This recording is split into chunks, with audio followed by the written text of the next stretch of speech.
Well, speaking of a greenhouse, our next speaker is the author of a dozen books on the environment, beginning with The End of Nature in 1989, which is regarded as the first book for a general audience on climate change. He is the founder of the grassroots climate campaign 350.org, which has coordinated 15,000 rallies in 189 countries since 2009. It's really not hyperbole to say he's been perhaps the single most effective person in the world in raising awareness and marshaling action to combat this most fundamental issue that we face, climate change. Notably, recently, he was one of the people who brought the plans for the Keystone Pipeline to a halt. After leading the largest demonstration in the country's history on climate change, he writes beautifully in his books and is a longtime contributor to The New Yorker under the editorship of William Shawn. And he puts his words into action, working tirelessly to do as much as one person can possibly do to save the world. I give you Bill McKibben. It's so good to hear Bill Shawn there, man. Good for you. Well, now what a great pleasure for me to be here and to bring you greetings from my home state of Vermont, where we have the present-day incarnation of Bob La Follette, serving in the U.S. Senate from our little state. Now, I wish he was here to talk. He is a great orator, although the last time he stood up on the Senate floor, he went on for 8.5 hours, so perhaps just as well. You've been hearing great orators all day, great stem-winding speeches like that last one that were really good, and I'm afraid for me you get very little of that. I'm, a writer, not a talker particularly. And anyway, after all the good fiery things you've been hearing and all the kind of up and enthusiasm, it sort of reminds me that one of my roles in the world is just to be a professional bummer-outer of people, and bring them news they just as soon always not hear. I'll only do that for a minute, and then I'll get on for just another minute to what we're going to do about some of this stuff. But it is important. Reality intrudes all the time. The most important thing that happened this year isn't going to turn out even to have been the presidential election, probably. And the most important thing that happened this year was that half the Arctic ice cap melted in the course of the last 6 months. We've broken, smashed every possible record. One of the biggest physical features on the planet got broken this year by us.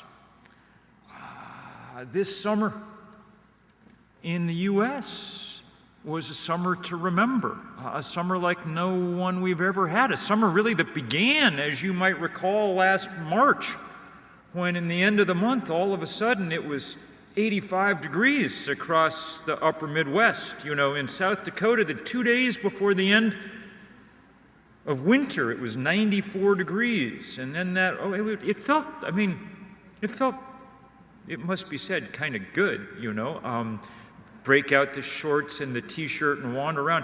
But if it felt good in some ways, it felt weird and kind of scary in other ways. And there was no way not to feel in the back of your mind that this was really not how the world was supposed to work. And of course, that became remarkably clear a few weeks later when all the fruit trees and flowers that had gone into early bloom were wiped out by the typical April frost. And there's a lot fewer apples and cherries and things than there should be coming out of this part of the world.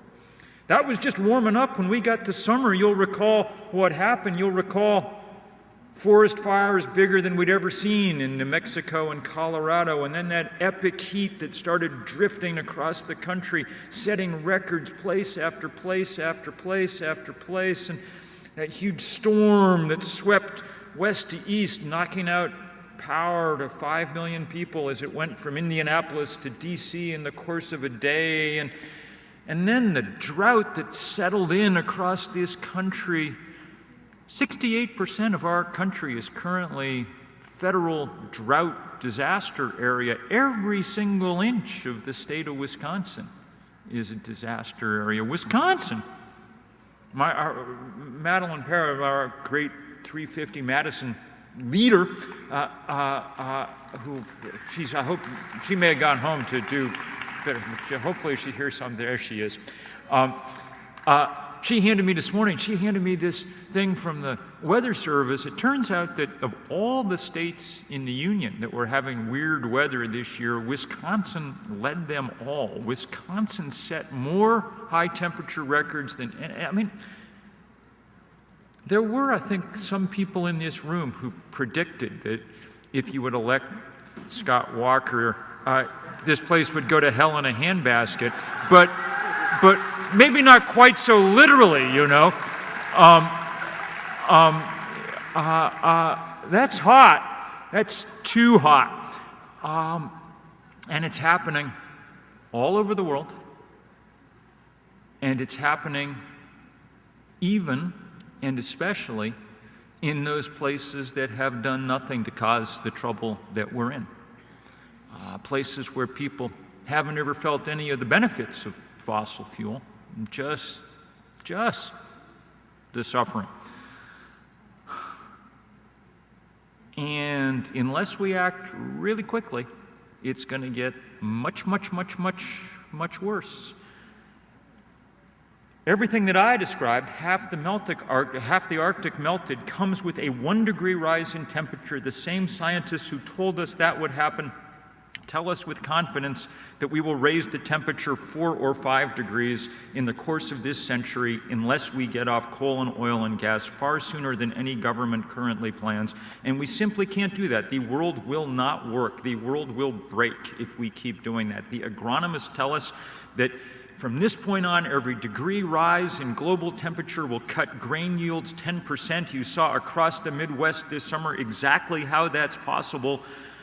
Price of food is up 40 and 50% around the world, the price of grain in the last 8 or 9 weeks. For us, we can probably deal with it, most of us. You go buy a box of cornflakes, you pay more for the box than for the corn, you know. But if you get up someplace every morning, as most of the world does, and has to make your way to the market and find enough coins to buy cornmeal to make tortillas for your family for dinner, it means you're eating less than you want tonight, a lot less. And that's true all over the place.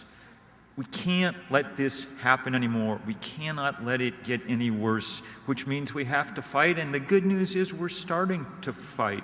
There are battles now going on all over the place about all the crazy things we're doing to rip the last bits of oil and gas and coal out. People, brave people, fighting mountaintop removal in the Appalachians. Brave people up and down the East Coast fighting fracking, and here in Wisconsin trying to stop the kind of endless export of, you have this special fracking sand that they need, and so they're strip mining parts of Wisconsin in order that they can blow up parts of Pennsylvania and New York, you know. And the fight we had about this pipeline down out of the tar sands of Canada. A fight we started because Jim Hansen at NASA, our greatest climatologist, said, you know what, you might want to pay attention to this because there's more. If we took all the economically recoverable oil out of those Alberta tar sands and burned it, that would be more carbon than we've burning everything that humans have burnt in all of human time till now. We would raise the atmospheric concentration of CO2 from 395 parts per million to 540 parts per million. But that did not stop anybody, government or industry, from wanting to go ahead and do this. The only thing that stopped it was when people rose up. When people came, if there's people maybe here who came to Washington to help, I wish you'd stand up for a second so we can see you and say thanks.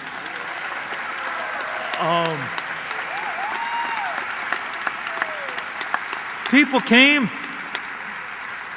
to Washington. It turned into the largest civil disobedience action in 30 years in this country. And 1,253 people got arrested over 2 weeks, and that was really good to see. That might be what it takes some of the time, you know. It taught us not that, there's no guarantee, by the way, that this temporary victory we won is going to last. All environmental victories are temporary. This one may be more so than most, because the oil industry is pouring everything it has to try and overturn it. Mitt Romney has announced that were he elected, his very first act on his first day in office would be to approve the Keystone Pipeline. That would be the most important thing he could think of. Barack Obama has not made clear exactly what will happen if he's reelected. There are no guarantees, okay? The only thing that we know for sure that came out of that fight was the understanding that it is possible to stand up to the fossil fuel industry. Yes, they are the richest industry on earth, and they have more money than God, you know? But when we find other currencies to work in, passion and spirit and creativity, the kind of currencies of movements, if we're willing to spend our bodies sometimes, then we can stand up some of the time. Now what we have to do is figure out how to do that more efficiently, because there are too many pipelines and too many coal mines and too many oil wells and too many fracking rigs for us to one by one take them down. There just are not enough. It's like the little Dutch boy trying to stick, we run out of fingers, and so it's time, I guess, to sort of make a fist a little bit instead, you know, and start standing up more directly to the fossil fuel industry. Try to figure out how we're going to go at the center of that industry, because they are a rogue industry. I wrote a piece for Rolling Stone this summer that oddly enough sort of went viral. It became the most shared piece in the magazine's history, and all it did was lay out this math, you know, just relatively straightforward. 2 degrees is the one thing that the world's leaders have agreed on, even the United States, you know, and all the other countries in the world said 2 degrees would be more than, that's where we should draw the, no, it's too high. 1 degree melted the Arctic, but 2 degrees is what everybody's agreed on. We know how much carbon about you can put in the atmosphere and have any hope of staying below it. 565 more gigatons of carbon. It would take us about 16 years at the rate which we're currently burning carbon to go past that as a planet, okay? So that's bad news. But the worst news, the really impossible news, was the third of these 3 numbers in that piece. It's 2,795 gigatons. That's how much carbon the fossil fuel industry, it turns out, has in its reserves ready to burn. 5 times more than the most conservative governments say is possible to pour into the atmosphere, but they're going to do it. That's what that's what Exxon's share price is based on, its reserves. When Peabody Coal borrows money, that's what they borrow money against. That's their collateral. That's going to get burnt unless we stop them. These guys are outlaws. They are not outlaws against the laws of the state. They write the laws of the state, okay? But they are outlaws against the laws of physics and chemistry. And it is up to us right now to figure out how to bring them, well, I guess, to justice in a sense.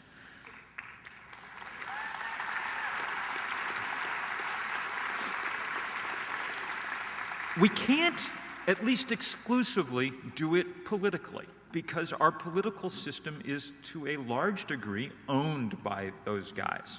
That's what happens when you allow people to spend unlimited amounts of money. People who have unlimited amounts of money come to own the system. There was a story in yesterday's Times about how the fossil fuel industry is spending far more than any other industry in this year's elections, as they almost always do.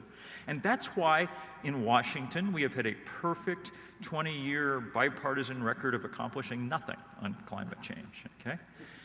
Constantly going to Washington is sort of the same mistake that you make if you have a problem with, like, a store, and you call up the store and they say, oh, you know, press 1 for customer service, and you press 1 and you hold the phone to your ear and you listen to the bad music for a while. If they put you on hold for 20 years, it is probably smart at some point to hang up, okay? And then go say, we've actually got to talk to the guy who owns the store, go to the back room. I'm tired of talking to the cashier. We need to talk to the Koch brothers. We need to talk to Exxon. And the only language these guys understand, the only thing they care about, the only thing that moves them is money. So the only way to reach them is to say, we're going to try and take away a little bit of it. You want to take away the future of the planet, we will take away your money. Okay? Now, that's not an easy thing to do. The system is wired in their favor, but there have been moments in the past when we've been able to do some of this. And one of the best examples of those was 25 years ago when people, beginning in college towns, but all over this country, came together to figure out how to force money out of companies that did business in South Africa. And that divestment movement that spread around the country eventually convinced several hundred colleges and universities to do the right thing, and churches and pension funds and lots of other places. And it had an enormous effect. When Nelson Mandela got out of prison on Robben Island, one of the first foreign trips he took was to the United States. And he did not rush off to the White House, and he did not rush off to the State Department. When he got here, the first places he came were some of those college campuses. And he said, we liberated ourselves in South Africa, but what you guys did was an enormous help. It made it much, much easier for us to do it. That pressure works. So beginning the night after the election, we're launching a road show at 3:50 that will go all around the country, 25 cities in 25 nights. I'm already feeling tired just contemplating it. And it'll wash up here, I believe, on November 29th. And it's going to be fun. It'll be much more, to your great relief, it won't just be me speaking. There'll be lots of other good people speaking at various points along the way. Naomi Klein will be with us for a while, and Van Jones, and lots of good people, friends of ours, and lots of music and video and things. But it's going to try and light a bunch of fires all over the country, sort of brush fires, getting people involved in this divestment thing and pushing hard on the fossil fuel industry in other creative ways. Circle the dates in the spring for the shareholder meetings of these big fossil fuel companies, because we may need you down in St. Louis and Dallas and the places where they meet in order to bring this message there. Okay? We're going to see what we can do. Now, I cannot promise you it's going to work, but I can promise you it's going to be interesting to start pushing on them, to start making the point that they're not respected members of our business community, that they are outlaws, that their social license needs to be revoked, that they're behaving with the kind of recklessness it's almost impossible to imagine. And if people, I assume that there's probably few people in this audience who might be, if not currently at the university, might be alumni of the university, yeah? Or of some other college or university or someplace, You guys have a huge role to play. If young people get things going, we're going to need everybody backing them up in serious ways. And I want to end just by telling you two lessons that I learned from that keystone, from that civil disobedience that we did, okay? Because I think they're important and worth, at least for me, worth remembering. The first one has to do with that multi-generational nature of things, okay? When I wrote this letter asking people to come down to Washington to get arrested, one of the things I said in it was, young people should not have to be the cannon fodder in this fight, okay? They've led the climate fight all along, and they'll continue to lead it, and that's great and appropriate. But if you're 22 in our economy, really an arrest record may not be the number one thing you want on your resume as you go to look for work. One of the few advantages of growing older is, past a certain point, what the hell are they going to do to you? And, and so I was pleased to see as people arrived in Washington, there were plenty of young people, but there were also a number of people whose, hairline looked sort of like mine, sort of follicularly challenged, would appear. And we didn't actually ask people, how old are you, as they were getting arrested, because that would be rude. But cleverly, we said, who was president when you were born? Okay. And the two biggest cohorts have been born in the FDR and the Truman administrations. Okay. So that's good news. And for the young people here, it means that your elders are stepping up, and I think will continue to do so. And I have no doubt that if the day comes when there are 100 students sitting in outside the Board of Trustees office here, that there will be 500 older people out there with them and protecting them and in solidarity with them. And I got to say, this was for me, the first time I ever went off to jail.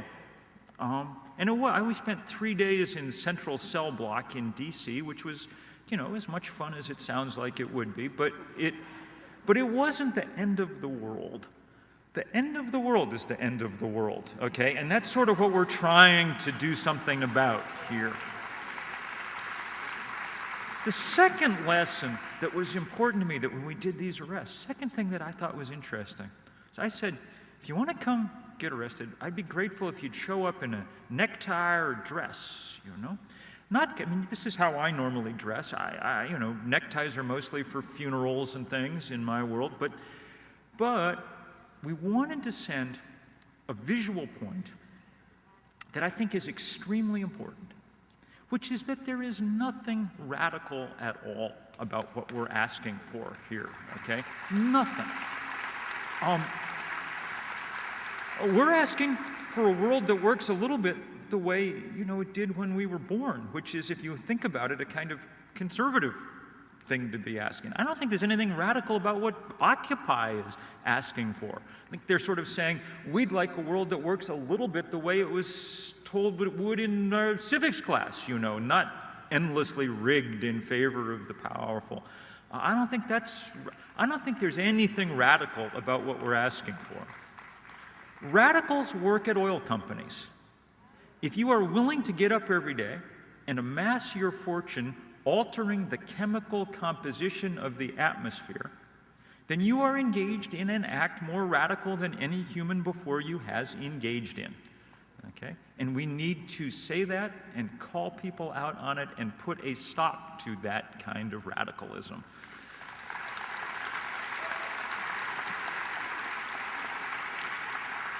I'm not guaranteeing you we can do it. They've got an awful lot of money, and the time is awfully short. But I know, because I have spent so much time now around the world, and we operate in every country but North Korea now. And, I know that there are people all over the world ready to make this fight. Many of them didn't cause this problem, but they're willing to help solve it, And that kind of movement, if it gets going, if it really, then there's at least the chance of things changing. So no guarantee of victory, but the guarantee of a fight. It's always a great honor for me to be in those rooms all over the world with people who are engaged in it. It is a signal honor to get to be in this room with you all, because I know how much you've done in the past, and I know how much you will do in the future, and I just look forward to doing it with you, shoulder to shoulder. Thank you all so much.